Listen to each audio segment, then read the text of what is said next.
कुरुक्षेत्र के विशाल और पावन युद्ध भूमि में, जहां घोड़ों की हिनहिनाहट, रथों की गूंज और शंखनाद की गर्जना आकाश को कंपा रही थी, वहीं दो सेनाओं के बीच खड़ा था एक रथ जिसमें बैठे थे धनुर्धर अर्जुन और सारथी बने स्वयं भगवान श्री कृष्ण।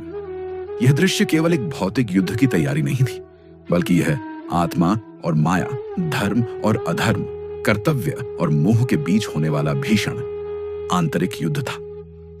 जब अर्जुन ने दोनों सेनाओं को देखा तो उसकी दृष्टि अपने सगे संबंधियों पर पड़ी, अपने ही पितामह भीष्म, अपने गुरु द्रोणाचार्य, अपने भाइयों, अपने मित्रों और संबंधियों पर, जिनके विरुद्ध उसे युद्ध करना था। उसका मन व्याकुल हो गया, गांडीव हाथ से गिर गया और उसने श्री कृष्ण से कहा, हे माधव, मेरे हाथ कांप रहे हैं, हृदय पीड़ा से भर गया है, मैं यह युद्ध नहीं कर सकता। मैं कैसे अपने प्रियजनों को मार सकता हूं? मैं इस युद्ध में नहीं लड़ूंगा।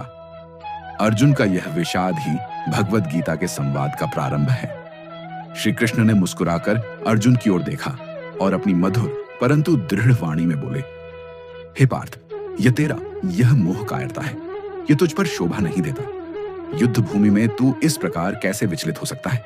यह समय धर्म के पालन का है, संदेह नहीं करने का। इसके बाद श्री कृष्ण ने आत्मा, कर्म, धर्म, भक्ति, योग और ज्ञान के महान रहस्यों को एक दिव्य कथा के रूप में अर्जुन को सुनाया। उन्होंने कहा, ये शरीर नश्वर है, पर आत्मा अजर, अमर और अविनाशी है। यह आत्मा कभी जन्म नहीं लेती, कभी मरती नहीं।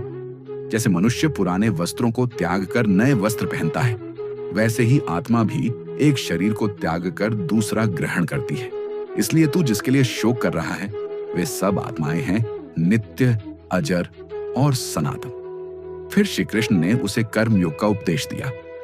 हे अर्जुन, तू केवल कर्म कर, फल की इच्छा मत रख। निष्काम कर्म ही वास्तविक योग है। कर्म करना ही तेरा धर्म है, उसका परिणाम तू मेरे ऊपर छोड़ दे। उन्होंने समझाया कि केवल संन्यास लेना मोक्ष का मार्ग नहीं है, बल्कि अपने कर्तव्य को भक्ति और समर्पण भाव से करना ही श्रेष्ठ योग है। अर्जुन अभी भी उलझन में था, तब श्री कृष्ण ने उसे गूढ़ ज्ञान दिया। ये जगत मेरी माया से आवृत है, और जो भक्त मेरी शरण में आता है वह इस माया को पार कर जाता है। मैं ही जल में रस हूं, सूर्य में तेज हूं, चंद्रमा में शीतलता हूं, अग्नि में ज्वाला हूं और समस्त जीवों में आत्मा हूं। जब अर्जुन ने यह दिव्य ज्ञान सुना, तब उसने विनय पूर्वक कहा, हे केशव, यदि आप ही परम सत्य हैं तो मुझे अपना वास्तविक रूप दिखाइए। श्री कृष्ण ने उसे दिव्य दृष्टि दी, और तब अर्जुन ने जो देखा वह शब्दों में वर्णन करना कठिन है।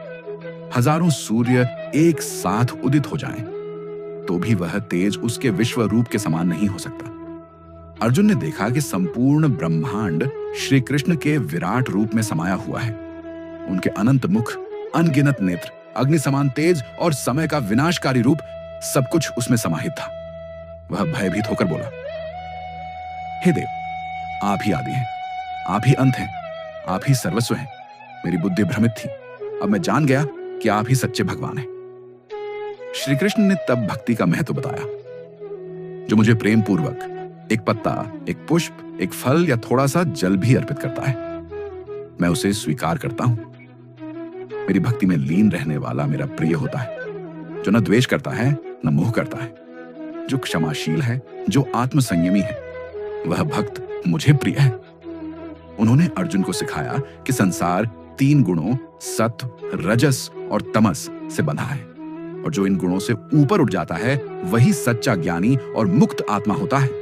उन्होंने उसे बताया कि यह संसार अश्वत्थ वृक्ष के समान है, जिसकी जड़ें ऊपर ब्रह्म में हैं और शाखाएं नीचे प्रकृति में, और इस वृक्ष को केवल विवेक और वैराग्य से काटा जा सकता है। श्री कृष्ण ने बताया कि जीवन का उद्देश्य है आत्मा का ब्रह्म से मिलन, और यह केवल ज्ञान, कर्म और भक्ति के समन्वय से संभव है। उन्होंने यह भी बताया कि मनुष्य की श्रद्धा 3 प्रकार की होती है, सात्विक, राजस और तामस, और जैसा उसका स्वभाव होता है वैसी ही उसकी श्रद्धा होती है। अंत में उन्होंने अर्जुन से कहा, हे अर्जुन, अब तू समस्त धर्मों को छोड़ दे और केवल मेरी शरण में आ जा। मैं तुझे समस्त पापों से मुक्त कर दूंगा। तू शोक मत कर। यह अंतिम उपदेश जैसे संपूर्ण गीता का सार है। अर्जुन अब मोह और भ्रम से मुक्त हो चुका था। उसने श्री कृष्ण से कहा, हे गोविंद, अब मेरा मोह नष्ट हो गया है, मेरी स्मृति लौट आई है और मैं अब दृढ़ निश्चय से कहता हूं, मैं युद्ध करूंगा। और तब दोनों सेनाओं के बीच शंखनाद हुआ। रणभूमि में अश्वों के टापों की गूंज उठी, रथों के पहियों की गर्जना हुई और धर्म युद्ध का आरंभ हुआ।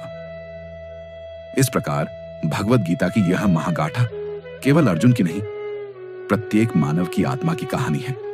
जब वह मोह, संशय और पीड़ा में डूबा होता है, तब भीतर से श्री कृष्ण की वाणी गूंजती है, उठो, अपने कर्तव्य का पालन करो, मैं तुम्हारे साथ हूं। गीता हमें सिखाती है कि सच्चा युद्ध बाह्य नहीं, आंतरिक होता है और उसमें विजयी वही होता है जो अपने भीतर के कृष्ण की वाणी को सुनता है, अपने धर्म को पहचानता है और बिना फल की इच्छा के कर्म करता है। यही आत्मा की यात्रा है, यही जीवन का सार है, यही गीता का संदेश है, जो युगों युगों से न केवल भारत बल्कि संपूर्ण मानवता को आलोकित करता रहा है।